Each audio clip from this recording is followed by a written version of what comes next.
দেখুন কেন থাকছেন না তো সেটা তুমি বলতে পারবেন, তবে আমি এখনো বলছি এই জোটের ভবিষ্যৎ এখনো কোন জায়গায় গিয়ে দাঁড়াবে সময় কথা বলবে।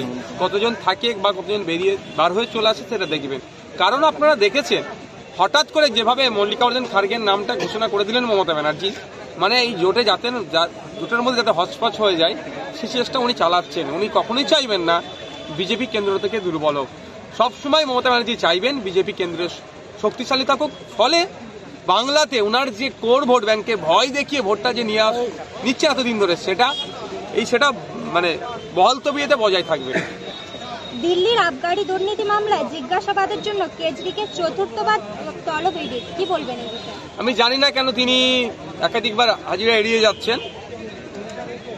দেখুন কেউ যদি দুর্নীতি করে থাকে ভয় পাবে, নাহলে ডাকবে, যাবে, ইন্টারোগেশন করবে, জিজ্ঞাসাবাদ করবে, ছেড়ে দেবে। তবে একটা কথা, দিল্লির সিএম দেখছি, আমরা তো অপেক্ষায় আছি বাংলার এই ধরনের মূল হোতা যারা বিভিন্ন দুর্নীতির সাথে তাদেরকে কবে ডাকে কেন্দ্রীয় এজেন্সি, সেটাই আমরা অপেক্ষায় আছি। বিজেপি প্রতি বিধানসভা থেকে 6000 করে ভোটারকে রাম মন্দির পরিদর্শনে নিয়ে যাচ্ছেন। রাম মন্দির কি সত্যি তীর্থভূমি নাকি রাজনৈতিক ক্ষেত্র? দেখুন ওটা তো মানুষই বলছে, আমি কেন বলবো? পশ্চিমবাংলা সারা ভারতবর্ষের মানুষ দেখছেন, শুধু ভারতবর্ষে নয়। শঙ্করাচার্যের যিনি 4 জন যেনারা আছেন, সেটা প্রাচীন কাল থেকে হয়ে আসছে, যেনাদের কথাটা হিন্দু ধর্ম সমাজের কতটা গুরুত্বপূর্ণ, তারাই রাম মন্দিরকে নিয়ে কি বলেছেন আমাকে নতুন করে বলতে অবকাশ লাগছে না। তারপরেও বলবো 6000 নিয়ে যাক আর 6 লাখ নিয়ে যাক, মানুষকে, বাংলার মানুষ হয়তো ঘুরে আসতে পারে, ভোট কিন্তু বিজেপি তৃণমূলের বিরুদ্ধে এবার লোকসভাতে দেবে।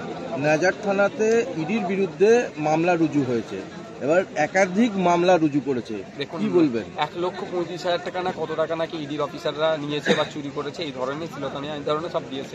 ব্যাপারটা বুঝতে পারছেন আমরা কোথায় বসবাস করছি? আমরা বিরোধীরা তাহলে আমাদের বিরোধীদেরকে মারছে।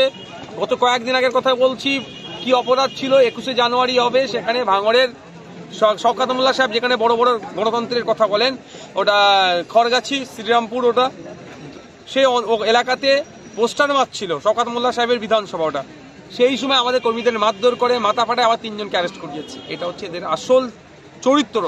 এরা সব সময় পুলিশকে কাজে লাগিয়ে ক্ষমতার অপব্যবহার করছে।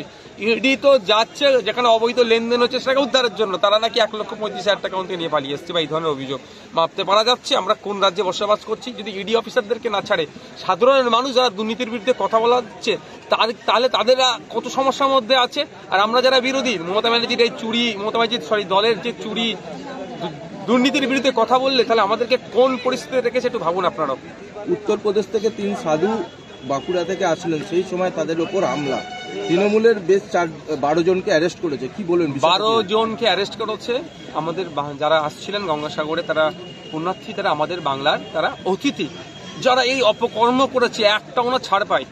আমি মনে করবো মমতা ব্যানার্জি সত্যিকারের অর্থে যদি বাংলায় সুশাসন প্রতিষ্ঠা করতে চাই, এই বিষয়টা নিয়ে ফাস্ট ট্র্যাক কোর্ট করুক, শাস্তির ব্যবস্থা করুক।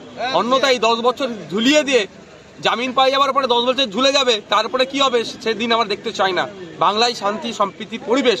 আজকে যে সাধুদের উপরে আক্রমণ হচ্ছে, বাংলার বদনাম হবে। বাংলার যে সম্প্রীতির জন্য পীঠস্থান বাংলা, সেই ভাবমূর্তির উপরে আঘাত লাগবে।